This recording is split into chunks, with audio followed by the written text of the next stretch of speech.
Adam biraz odundan alır da görmeyizler.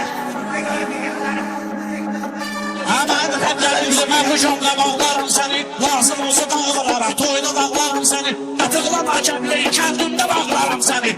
İtiraz edersen azalmırda görmeyeyim seni. Sen ben istediğim noktada neydiysen, yüreği değişme adamalı hissedemeyiz. Herkesenin öz yeri var, sen de demeyiz. Çekişiyordun sıkmamıza burada görmeyiz seni. Lazım olsa nasıl yanında doğrudan birinci. Başlamız varsın aklına birinci, sen birinci. Bazı şey burgerize nakşeren birinci. Dalsa cevapsız bu sualları görmeyeyim seni. Orayların ansaradan ben dediği söyledin. Rusların evlatlara adımları vardır metin. Başlamadın yıkaması bolla çatın gülseti. Başka kanal burada görmeyeyim seni. Başlarından çok şahitler kazanır çöreğini. Forkamında bilen bilir de yıkamadan yüreğini. Ben bile boşum değil de alamıyorum şeyini. Takma sonaydır asalatlıkta görmeyeyim seni. Doğudan oturağız şişire eftirmene yumuşatma. Keşleri yamanlamıştır kabakta dövmüşanlar.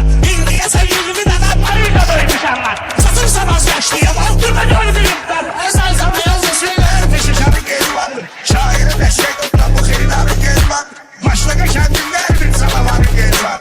Çakala diğerler ki çakal burada Görmeyeyim seni leşin sıralma şeylerimizle isteğimiz var bizim. Desteğimizdir hepişe desteğimiz var bizim. Bilen bilir başlarından tarihimiz var bizim. Hoşuma gelmese kelimin altında görmeyeyim sen.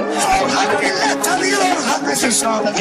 Onun kimleri ele düşleri ifade edin. Taşlara da hattı benim. Taşlı Allah'zade bildiğinse bana bana burada Görmeyeyim seni tanıyorsan başına edip harama hava değilsen. Toz yoksa bu gücünle burada kalmadan değilsen. Gelip orada boğuzla kalmadan değilsen. Kime dönüp sana dalmadan burada görmeyeyim seni.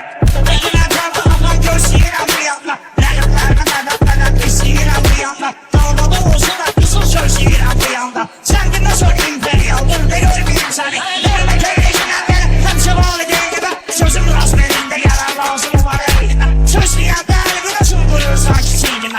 Adam biraz kodurdan al burada görmeyeyim seni. Damış bir insan söyleyecek bizlerinden konuşmak. Nasıl lazım olursa sözlerinden atışmak.